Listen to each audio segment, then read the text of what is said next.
Welcome, everybody. Please open your cameras, open your microphones, say hi. Welcome to Nova Kids I Workshop. Hi. Hi. You understood the assignment. Welcome to Nova Kids Workshop on how to support students with ADHD. We are about to start, but first, I'd love you all to introduce yourselves in the chat. Can you, one moment, let me share my screen first. That would be a good idea. Please give me a thumbs up if you can see Nova Kid. Yes, we've got it. Okay. I would love you all to share something about yourself in the chat box. Please share your name, of course, where you are from, the years of teaching experience you have, and what you believe your teaching superpower is. As I mentioned, my name is Claire, and I'm from Cape Town, South Africa. I've been teaching for 7 years now, 2 years in high school and 5 years in ESL. And I believe that my teaching power is bottomless laughter, which you will probably realize this evening, and a song in my heart. Welcome to our teachers from, where are we from today? South Africa. South Africa, yes. What city in South Africa? Represent. No, I'm from Pretoria. Represent. Wow. Where else have we got? I see Mirabel, Trina, teachers. Let us know where you're from. You can open your mics or type it in the chat box. I'm from Philippines. Welcome. What time is it now in your country? 12 a.m. AM. It's only 6 o'clock for me. You are ahead of me. Thank you for being here at such a crazy hour. I hope that you enjoy your time here. Okay, we've got the Philippines. We've got somebody from Bulgaria. Nice. What time is it in Bulgaria? I think similar to my country. It's 7 p.m. 7 p.m. Okay, you guys are in the future. I'm in the past. All right. Please continue to introduce yourselves in the chat. This is also, sorry, Kate, I don't know if they can see you. This is also our wonderful moderator, Kate. Hello, I'm Kate. I'm from Nova Kid. I have been teaching for a very short period of time, and I'm happy to join you all and to learn more from Claire. I'm a huge fan. I hope you enjoy the workshop as much as I. Thank you, Kate. Kind words. She will be moderating our workshop today. She will keep an eye on the chat box. So if you have questions or suggestions, type it in there and she will respond to you. And she might make a guest appearance later in one of our activities. So on that note, please remember that this is an interactive workshop. And its success depends on our engagement. So I encourage you to open your mics, open your cameras if you can, and participate enthusiastically. If you can't open your mic or camera now or later in our activities, please participate in the chat box. We would love to share our opinions with each other and learn from each other. I will be calling on a few teachers by name, so be ready to share, be brave, and we'll play some games, we'll have some discussions, and have a lot of fun together. The more that we each give into this time we have together, the more we'll each get out of it. So let's get started. On our agenda today, first we will have a friendly pop quiz to help us define ADHD. Then we'll dive deeper into the role of executive functions with a challenging game. After that, we'll discuss a case study inspired by a real student. And to wrap up, we'll consider a few directed questions, which will hopefully inspire us as teachers. And finally, we'll have time for open questions from any of you who are attending today. The workshop is only 1 hour long, and we have already been here for about 5 minutes. There's a lot to do in the time that we have remaining, so I urge you to get involved from the get-go so that we can get the most out of our time together. Can I get a thumbs up if that sounds good? There'll be lots of thumbs ups. Thank you.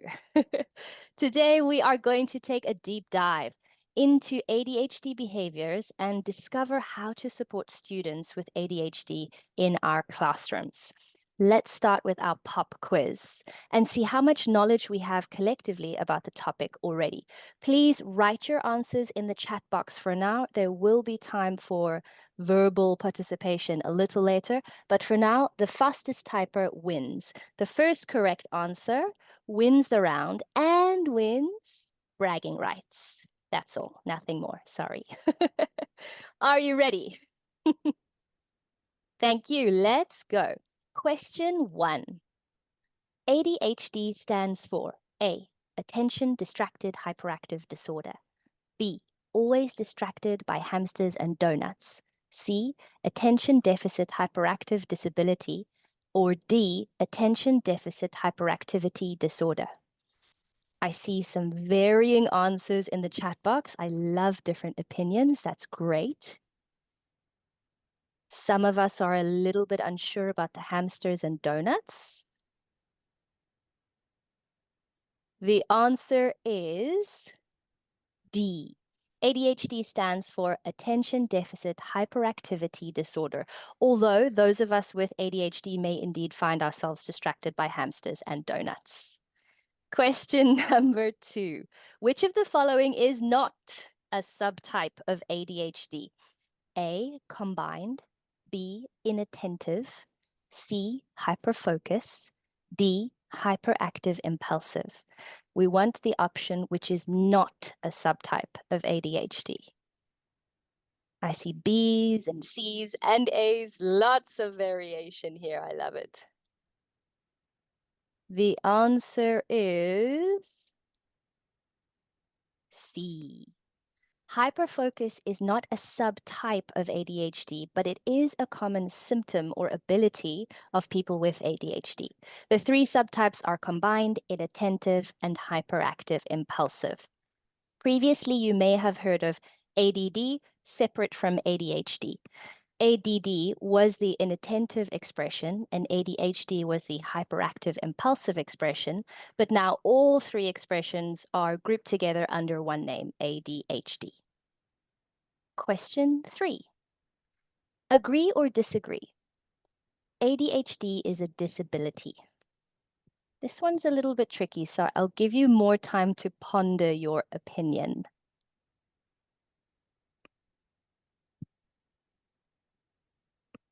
Mirabelle says she strongly agrees, but with a face.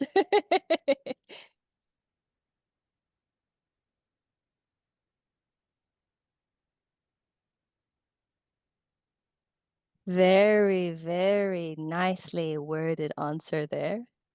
You overachieved. I'll wait for a few more responses.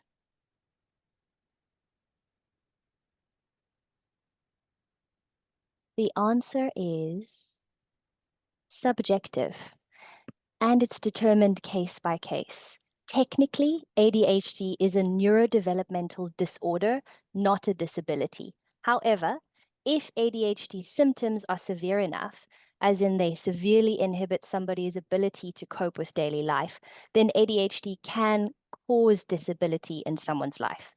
In essence, ADHD is a disorder, but unmanaged symptoms can cause disability. Let's go to question 4. Which of the following is not true of ADHD? This one is a lot of reading, I'm sorry. Let me read for you. A, ADHD is a developmental disorder which affects the development of the brain, especially the prefrontal cortex. B, ADHD affects attention, working memory, impulse control, planning, organization, flexibility, emotional regulation, and activity. That's a big one. C, ADHD is caused by environment such as home situation, parenting style, lack of boundaries, and excessive screen time. D, ADHD is an incurable disorder that can be managed with healthy lifestyle changes and/or medication. Which of the following is not true of ADHD? We've got some A's, some C's. I'll wait for a few more answers. And to those of you who are just joining us, welcome. Please join our quiz. Type your answers in the chat box. The answer is C. ADHD is not caused by environment. This is a common misconception. ADHD is primarily caused by genetic and neurological factors, i.e., it's something that a person is born with. It's not developed as a result of environment. However, ADHD symptoms can either be supported or exacerbated by environment. So environment is still important when we're talking about ADHD. Question 5. Agree or disagree? ADHD is a superpower. What are your thoughts?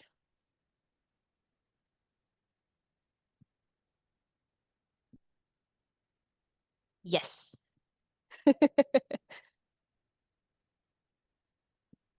Somewhat agree?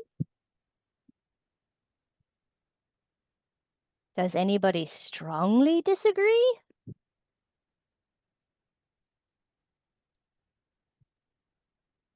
I'll give you a moment to consider your opinion. This one's also tricky.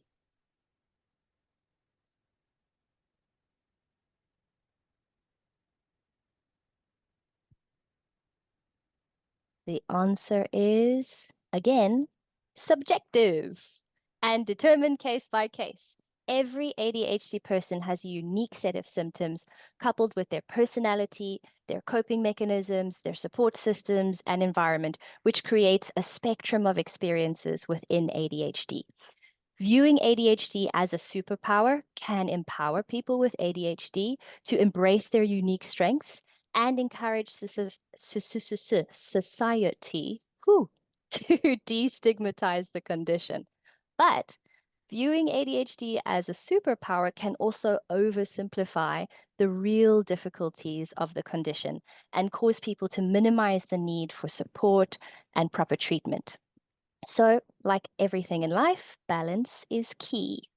It's important to acknowledge both the strengths and the challenges of ADHD and support the individual variations we encounter case by case. Our last pop quiz question. How would you describe your knowledge base on the topic? You can type a little more here if you'd like to. Firstly, down at the bottom, an expert would be someone who has studied psychology or medicine and is formally qualified to assess children and diagnose ADHD. These professions include clinical child psychologists or psychiatrists and pediatric neurologists or neuropsychologists. Have we got any experts in the house today?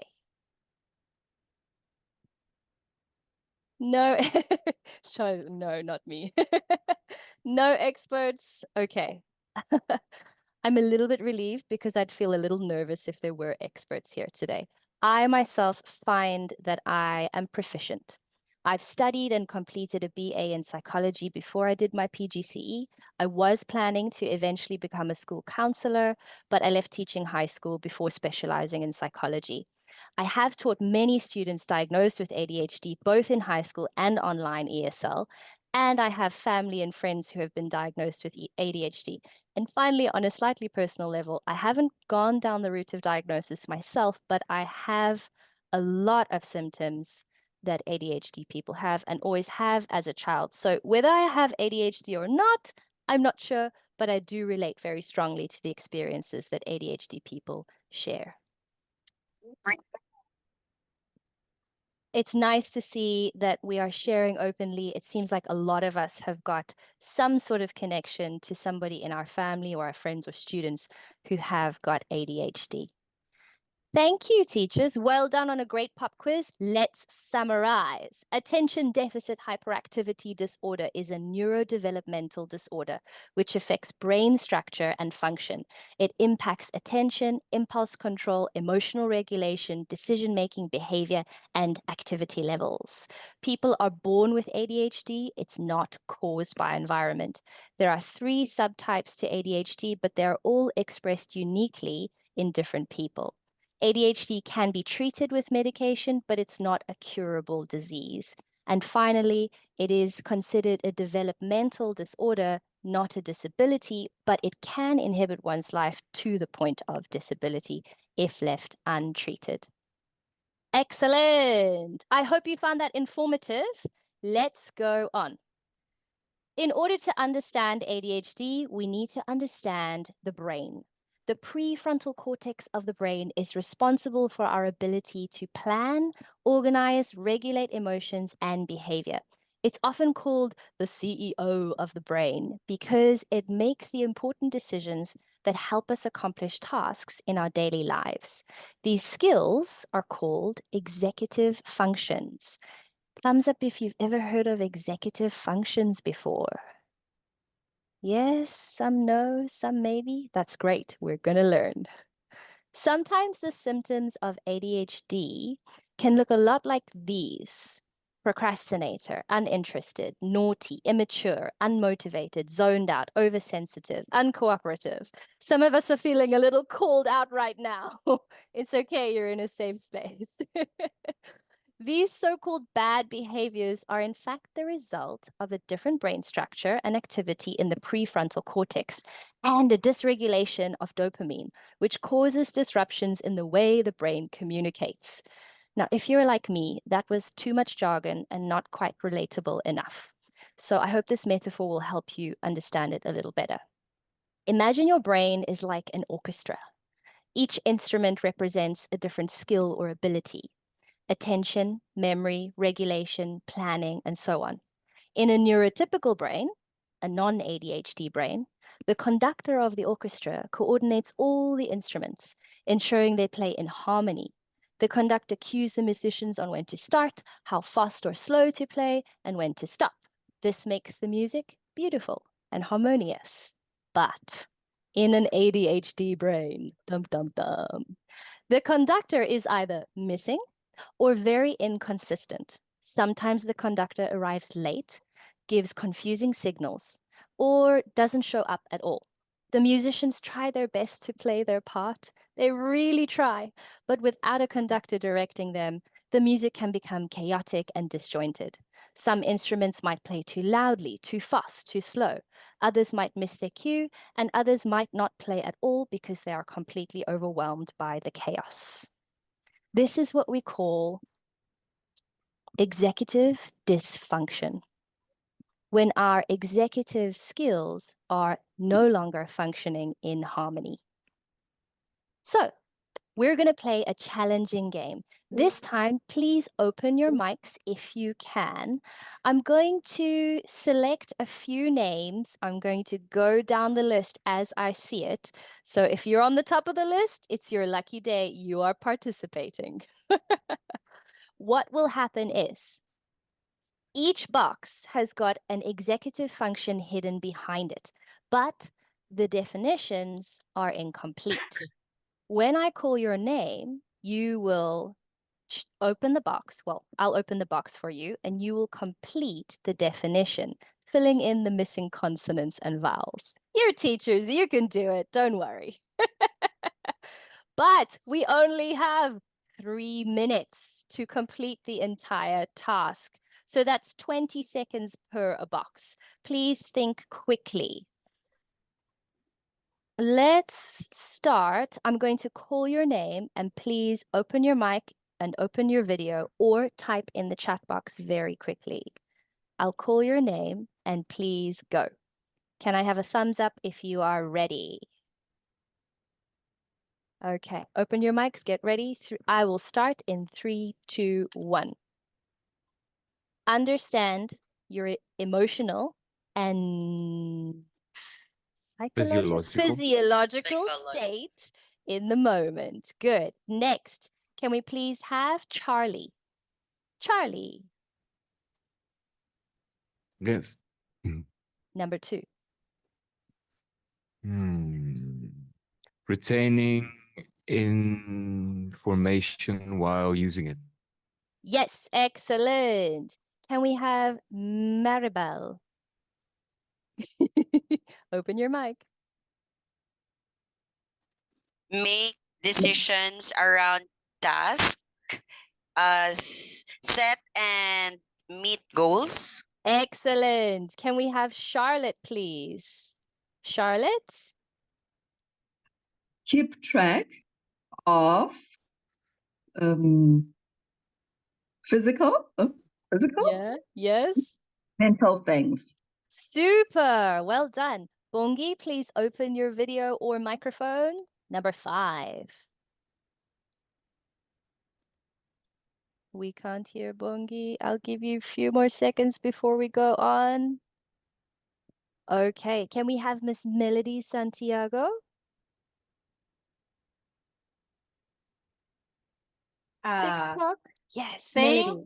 Think and assist before. Oh my God.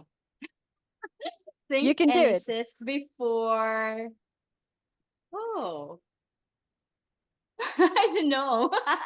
That's Think and okay. You got the assist first word. before.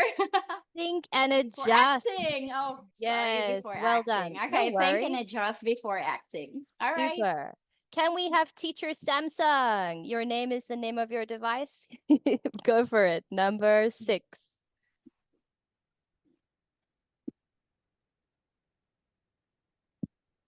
Teacher on the Samsung phone, your turn. Okay, let's go Miss Trina, maybe. Trina? Admit to changes. Sorry, please repeat, Trina. Accept and admit to changes. Almost right. Accept and adjust. Let's have non tobacco. Non tobacco.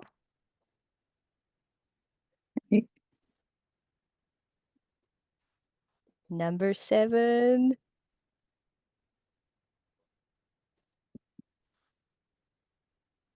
We can't hear you. Oh no. TikTok. 3, 2, 1. Ding, ding. Thank you, teachers, for enduring that chaos. I appreciate it. And well done. You did very well. Let's look at the last 3. Task initiation. Take appropriate action to start a task. For the last 2, shout out if you think you've got it. Attention regulation. What could this be?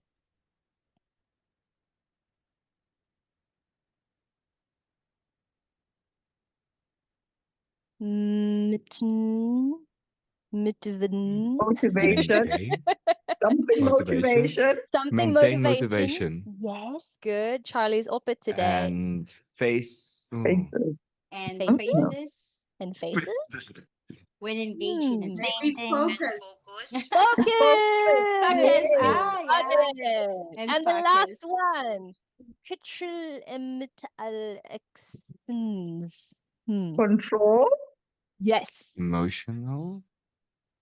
Yes. Exist. Exist. Control Yes. Not emotional No.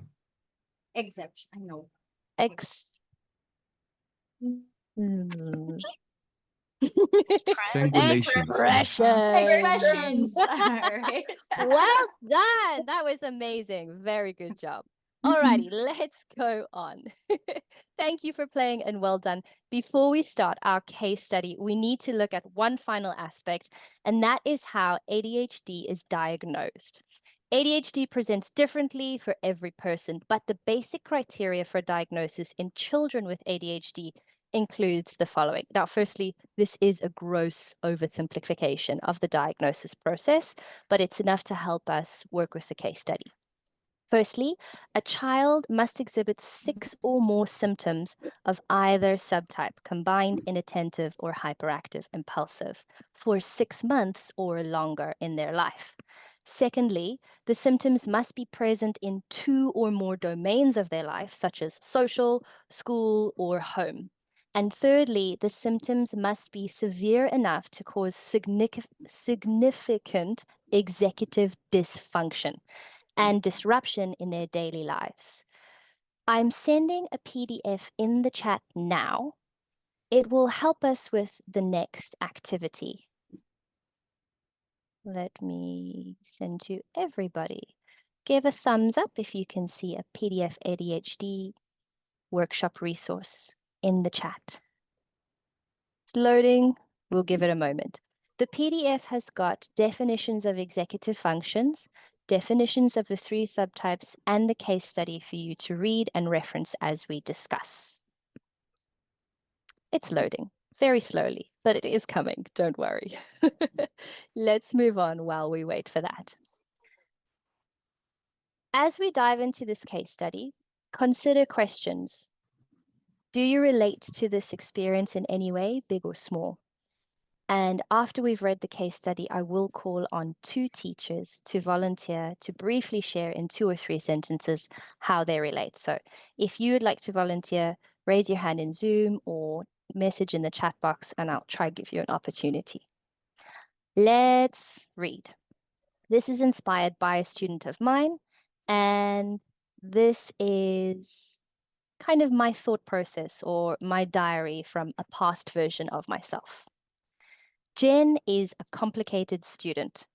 I never know what to expect. Sometimes she's really focused and gets through the lesson with ease, and other times she's distracted and seems totally uninterested.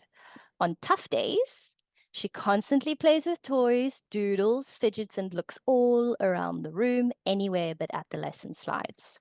She zones out and doesn't listen to instructions, then makes mistakes, and then when I correct her, she cries or gets angry at me. I try to make the difficult tasks engaging. I break it down clearly and play learning games, but it doesn't help because halfway through the activity, Jen shows me a random toy or says she must go to the bathroom and leaves abruptly. When she returns, we have to start from the beginning because she's forgotten all the instructions. And this makes her even more impatient than before. She regularly interrupts me and even shouts at me during class. We have got class rules, but she doesn't really follow them. We lose a lot of time to what I would call behavior management rather than learning. All right. Can I get a thumbs up if you can relate to this experience in any way, big or small, as a teacher? You can thumbs up in the chat box too if your video is closed. Will 2 teachers please volunteer to briefly share how they relate, how they have related in classes of their own? Who would like to share? Be brave.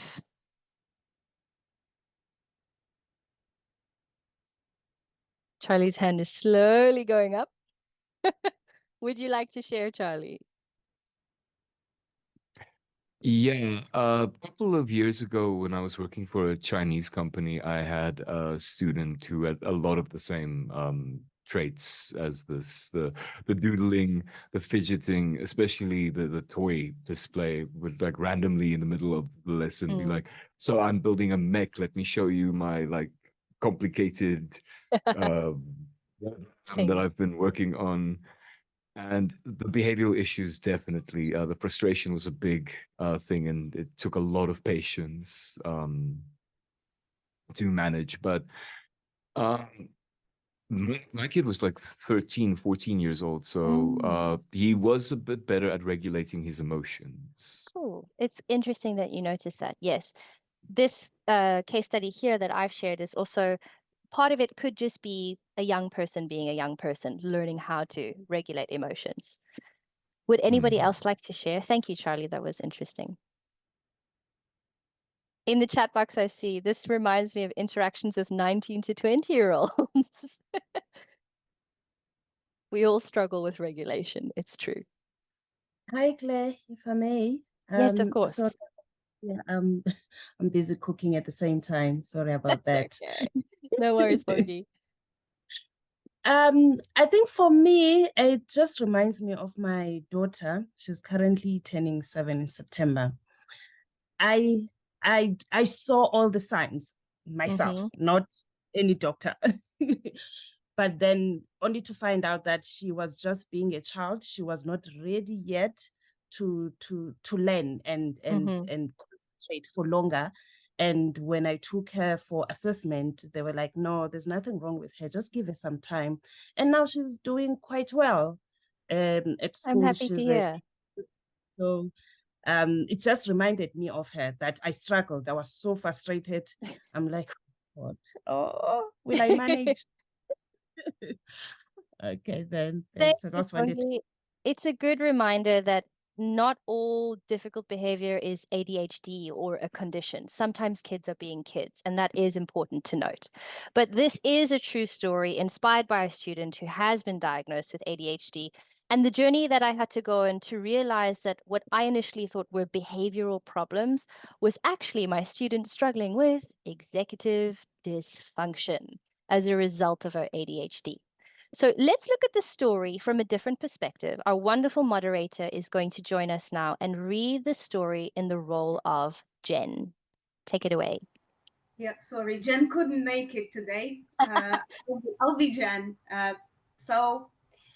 My teacher doesn't like me. That's how I feel. I have a lot of energy and I need to use it, but my teacher, Claire, says I must sit still and focus. I try my best, but when I daydream, it's difficult to stop and refocus. If I use my body, I can listen a little bit better, so I doodle as she speaks, but she doesn't allow that. And after 5 minutes of focusing, I need a break, so I go to the bathroom. I like when we play games, and it's difficult to keep up sometimes. When the teacher explains what to do, I can't keep track of the steps. The order gets jumbled in my head, and I don't know how to start. I get so frustrated with myself. I don't know what's wrong with me. And after trying and getting it wrong so many times, I just feel stupid and angry. I'm not trying to be rude. My feelings are just bigger than me, and I can't keep them in. Clay is always irritated with me, and the class is so stressful. I just want to get it over with. Oh, my heart is broken. Wow. So, whose version of the story do you support? Let's have a thumbs up for the teacher's version and a heart for the student's version. Or maybe a thumb and a heart. Maybe you can relate to both. Yes, so it's interesting how perspective kind of changes the reality. Now, who has the power to change the story?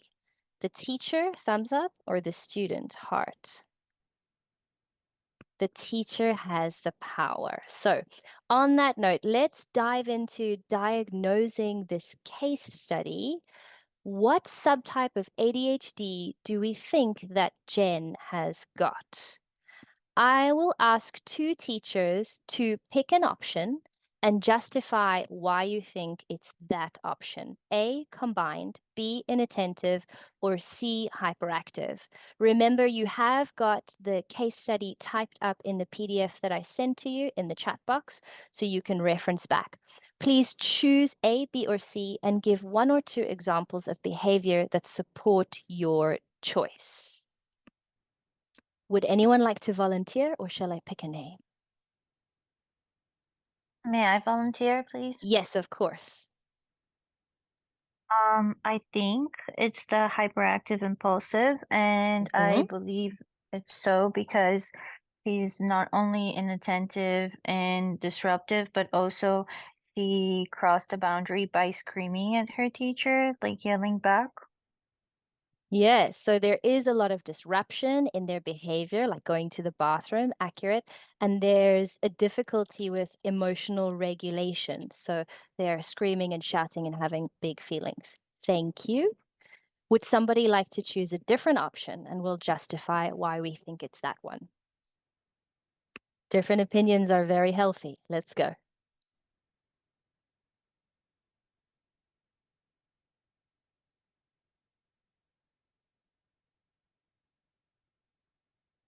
Nobody? Be brave, or I'll pick a name from the list.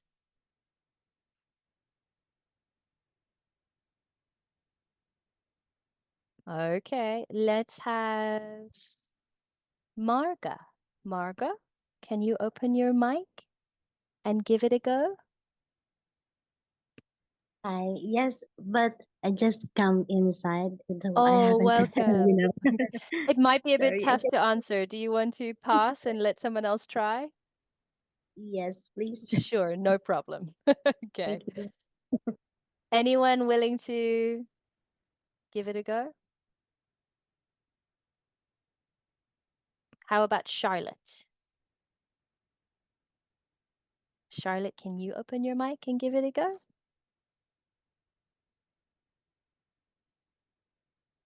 It is a tough question. Okay, so I think I will ask Kate to choose one and justify in any way, and I will do the last one. So Kate, you can have first choice?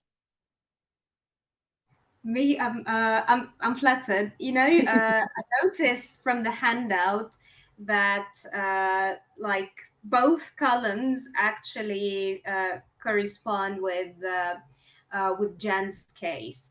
So if we look at it, so we have trouble staying focused, right? That's inattentive. But then there is also constant fidgeting, which is hyperactive. Mm-hmm. Kind of, I'm going down these lists, and I think that maybe combined ADHD could be the best answer here. I don't know. I don't feel confident. What do you guys think? Absolutely. Thank you, Kate. Well done. You've hit the nail on the head.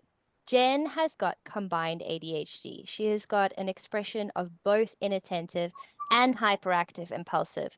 And one of the telltale tales of this is that a student may feel extremely overwhelmed most of the time because of receiving these mixed signals from their brain, inattentive and hyperactive, and the pressure to fit in and mask and do well in a lesson. So, combined ADHD, a really tough one to handle, especially as a young person, a 6-year-old still learning how to regulate emotions in the first place. And then on top of that, to also be experiencing ADHD dysregulation. Let's make this a little more practical. We have a short video here with myself playing the role of the bad teacher and our wonderful manager, Anna, who is playing the role of Jen. Again, Jen couldn't make it, sorry. As you watch, please note what the teacher does badly, and there's a lot that I do badly on purpose. And think about how you would change these teaching approaches and strategies to properly support a student who has got combined ADHD. After the video, I'll ask 1 or 2 teachers to share what they would change. Let's watch. Okay, listen carefully. You need to choose the correct sentence starter. This is or these are. Then draw a line and match.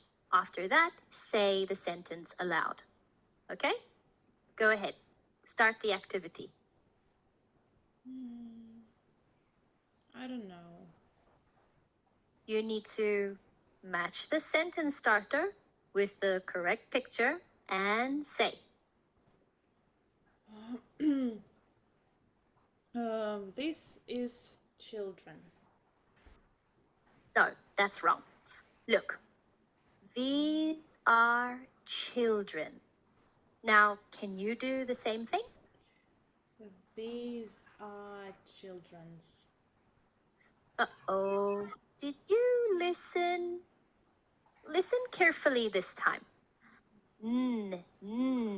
Children. Children. Well done. Now match.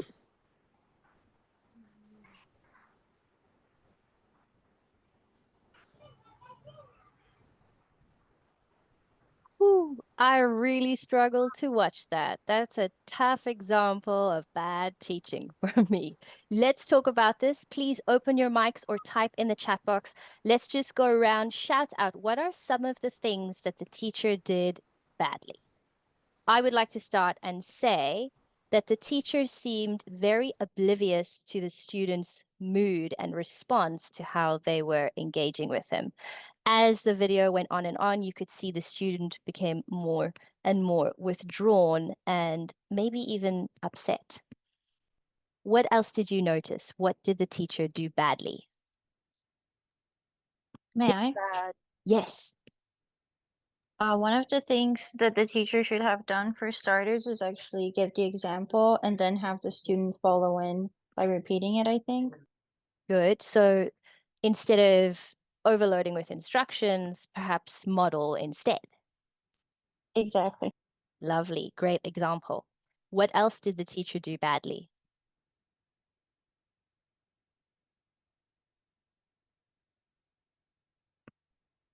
Yes, excellent. Trina says, it sounds impolite when a teacher says, listen, or are you listening, or did you listen? It's a little condescending and accusatory. And when we think of the context of ADHD, Often the student is trying their best to listen, but they're contending with so many other things that are not really in their control. So it's rude and insensitive to assume that the student is not trying their best or not listening. Thank you, Trina. Good example. What else did the teacher do badly? Let's focus on the negative.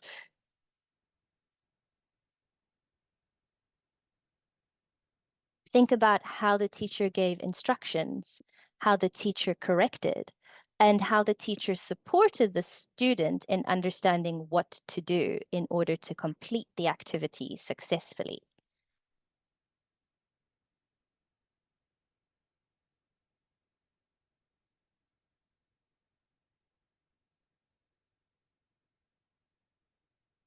Any comments on the instructions? Kate, thank you. Error correction came too fast? Yes. And also very abruptly. How did the teacher identify that the student made a mistake? What did they say? Did they say, Did they say, oops? Did they say, no, that's wrong? The teacher was very direct in their correction. Often students with ADHD are incredibly sensitive to negative feedback. And saying something as direct, even though it's accurate, saying something as direct as that's wrong can really hurt their self-confidence.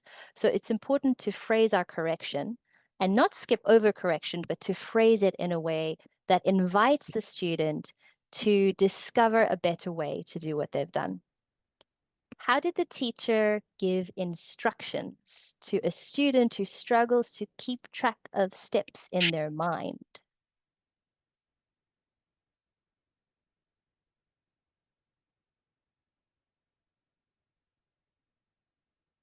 Did they break it down step by step? Trina's op it. She must speak slowly but friendly. Maybe let the student engage more.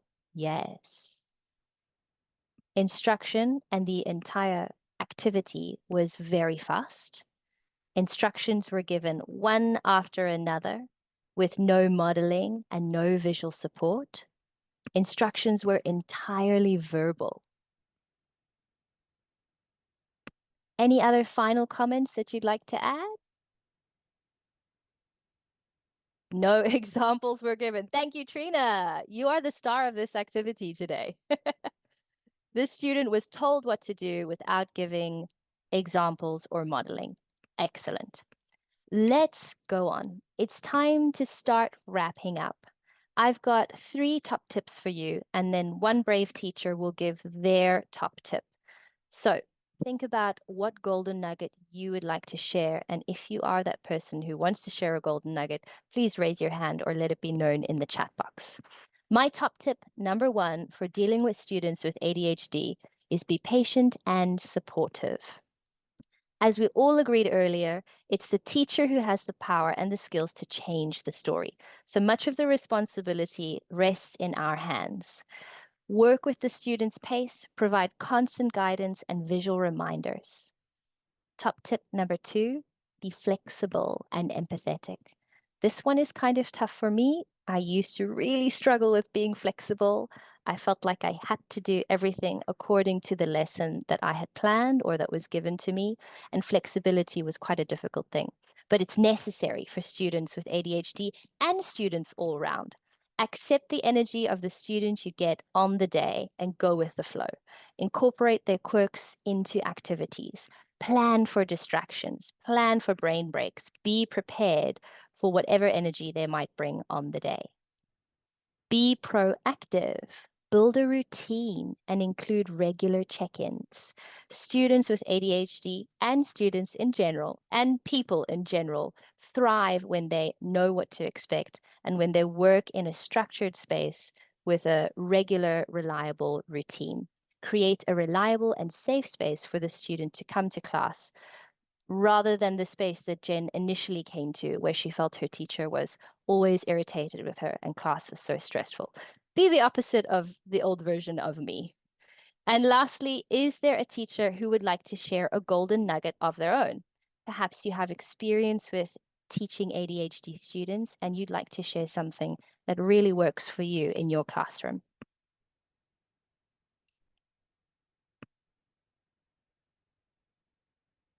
Be brave. If I may share something, probably communication with the parents. It must be of utmost, like, it's like very important because every action has to be coordinated accordingly with them, I think. Yes, that's an excellent idea. What do you mean actions should be coordinated? Can you talk a little more on that? Well, for example, if the ADHD seems to be worsening, then either they need to give feedback to the teacher as of what the psychologist has mentioned, or psychiatrist, because some of these children do have both of those, and then also they might have different types of medication. The teacher should be aware of that. It could change Excellent. their mood. 100%. I have never thought about that. I do it, but I have never thought about that. Thank you very much. So provide constant feedback, and that's a two-way communication street from teacher to parent and parent to teacher, so that you both know what's happening with your student or child in class. Excellent. Let's go on. It is time to start wrapping up. We have got a Q&A session next. We've got about 10 to 15 minutes and we can discuss anything your heart desires. So, firstly, thank you very much for your wonderful participation in our activities, and I hope that you found them informative and challenging. We have reached the end almost, but I have two more questions. I'd love to hear your opinions. Number one, in your experience, what activity types exacerbate disruptive ADHD behaviors in the classroom? Let's share a few of our experiences.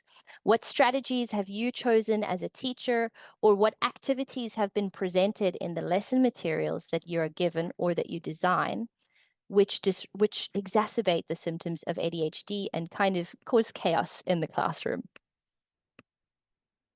I'd love at least two teachers to share their experiences.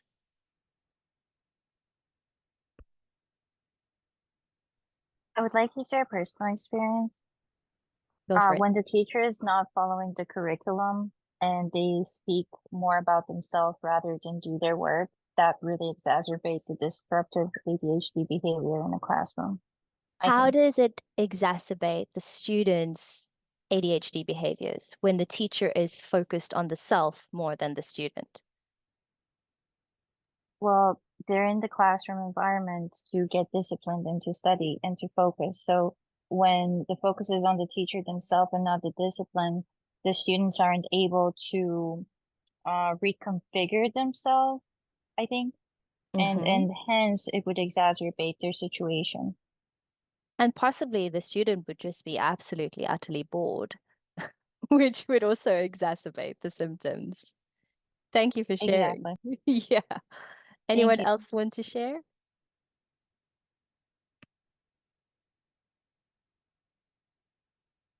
Consider hyperactive impulsive ADHD.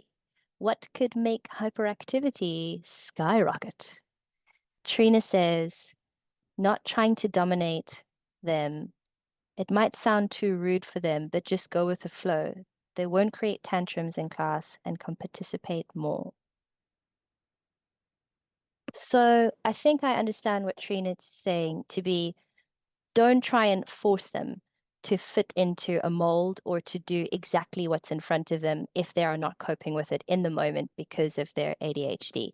If you try and force the child, or the student rather, to participate in a certain way or to focus on a certain topic that they're just not vibing with, then you're more likely to end up with a tantrum or a meltdown or complete executive dysregulation.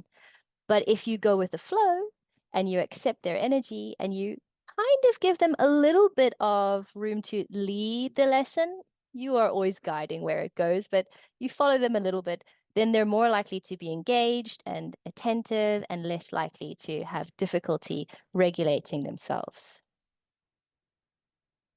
Ooh, Kate, thank you. What about dictations and reading long texts aloud, much like this workshop today? If you have ADHD, I am sorry and thank you for staying focused to the end.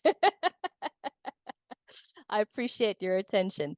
That one is tough. Which one do we think that's tough for? Long texts, long time of listening, combined, inattentive, or hyperactive, impulsive?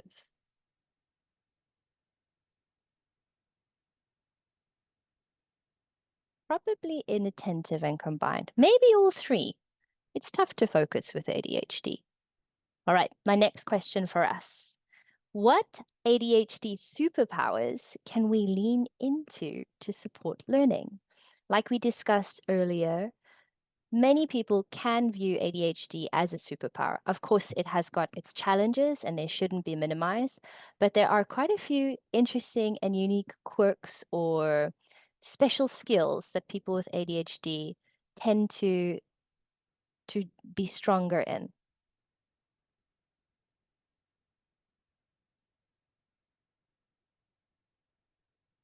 What are some of those superpowers?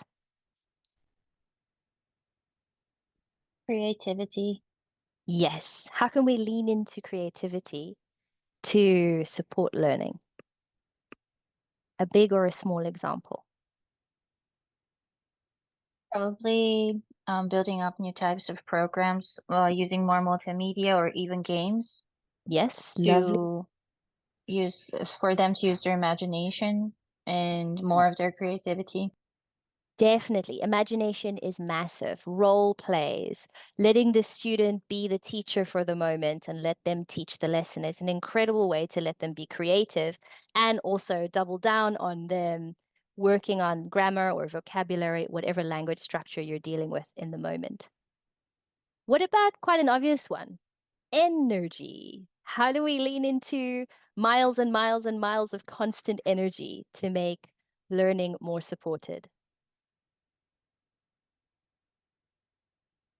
Do we control the energy? Do we put it in a box or do we let it run wild? What's the balance? How do we work with energy? I think we need to go with the flow, or like if the energy is too high, so go for it, like that, I guess. Because there is a student of mine. It's a substitute, but he shouts a lot.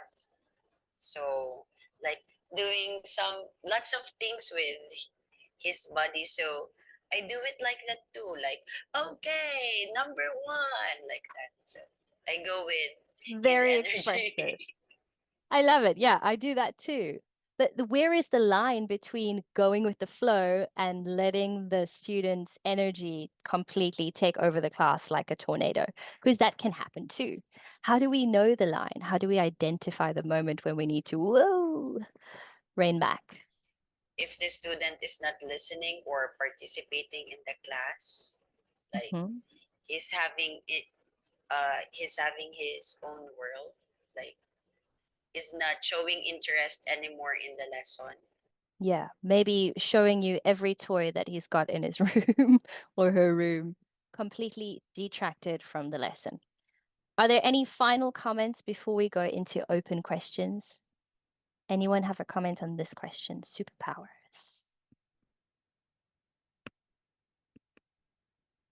Okay, let's go. I think Trina had some cool ideas in the chat. Trina says, always allow them to explain what they love, obviously providing support and guidance, and they'll become more participatory. Yes, their passion is a big thing with ADHD as well. Trina, I think you've identified passion as a superpower. And students with ADHD feel incredibly strongly about everything they experience in their life. And that can be wins and losses, as well as their hobbies and their interests. So if you lean into that passion and you give them a moment to talk about their favorite video game or their favorite toy or the puzzle or the Lego that they're working with, and you get bonus points if you can apply the language structure to their favorite topic, then yes, they will run with that passion and you'll see them open up into a person that you didn't know existed in the classroom. Thank you, Trina. Thanks, Kate, for spotting that. Right, the floor is open. Are there any questions about teaching students with ADHD which you have? I will try my best to answer, and any other teachers in the group here can also attempt to answer. They are not questions just for me, they are questions for the group.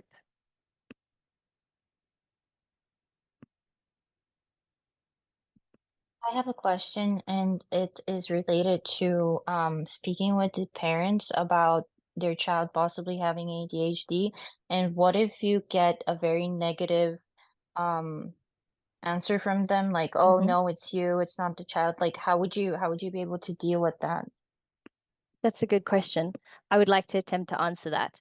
It also depends on what your company's policy is. If you are teaching privately, it is up to you to discern whether you feel it's appropriate or inappropriate to suggest that a student may have a condition.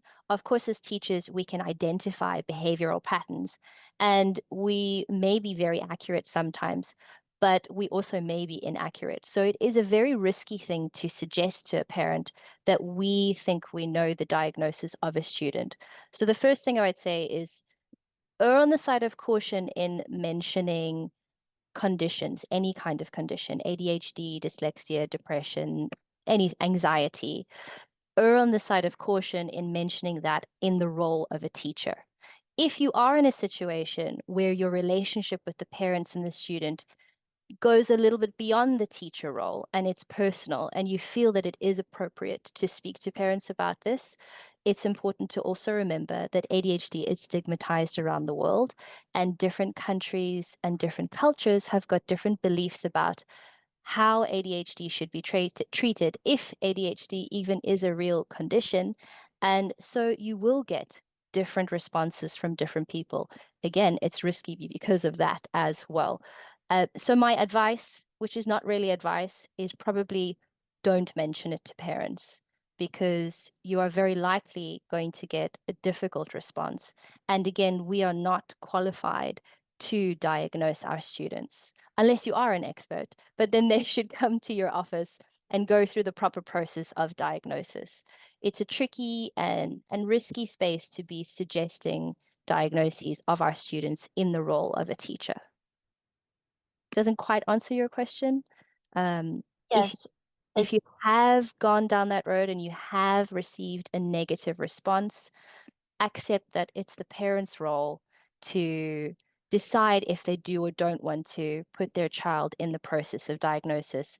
And as much as we hope for and want success for our students and we want to see them supported properly, some parents will choose not to go down that route, and that is their right. It's a tough one because we love our If I may follow up with a question, what if it's such a bad situation that you're not able to handle the student and you can't teach them further unless the parents take action as well? Then would you have to step down from your role as the teacher? Or again, it's policy of the company? Like, how would you? Number one, policy of the company. So if you are working for a company, follow that policy. If you're working privately, hopefully you have your own policy on how you are able to accept, continue with, or maybe terminate a student-teacher relationship. And it is up to you. If it is affecting your mental health, if it is affecting the student's mental health, and it's just a really bad situation, speak openly with the parents and suggest a new teacher. Because that doesn't sound like a healthy situation. If you're going into class and you feel like you just can't cope with it, the student is probably feeling similarly. But number one, follow company policy, speak to managers, speak to those who are in power, and they will guide you through the process. And if you are teaching privately, then hopefully you have your own policy that you can follow that protects you and also protects the parent in the case of terminating a student-teacher relationship. Thank you. That was very clear and helpful. I'm glad. Whew, that was a tough question. Bam. Are there any more questions? Anything at all, big or small? I actually have another question, which is kind of easier. If you have a student who's already diagnosed with ADHD or ADD, how often would you have a break during class? Ooh, so it depends on the student's age. Typically, I might be slightly incorrect in these calculations, but as far as I remember, a student's typical attention span is their age. So if the student is 6 times 2, that makes it 12, plus give or take a few minutes. So a 6-year-old student will have round about a 12 to 14-minute attention span. If they have ADHD, it will be less. So take it on that. What is the typical attention span of a student that age minus about 5 minutes? Or just, assess your student. You get to know, you notice when they're losing their mind and not focus anymore, and incorporate a body break. For my young students, about every 10 minutes, I will have a body break, a brain break. We do something silly. But I also make sure that my activities are high energy or calm energy, depending on the student, throughout the lesson so that there's less need for a break. I don't put such heavy demand on them in the activities, so they less frequently need to say, oh my gosh, I can't handle, I need a break. I hope that helps. Yes, All thank right. you. And It's a also pleasure. during, Yeah. oh, sorry. My apologies, but during the break, would you have them do, for example, a running task or something like that, or that's too much? You get to know your students. Some students like dancing, others like singing, others like scribbling all over the page. Find the thing that makes them feel woo, like they've like expressed their energy. Do it for 30 seconds. Set a timer. Don't let them go over the timer. Make sure it's controlled and go for it and have fun. And they will appreciate you for it. They really will. And it will build rapport and relationship and trust and excitement. Alrighty. Teachers, it is time for us to say goodbye. Thank you very much for your time.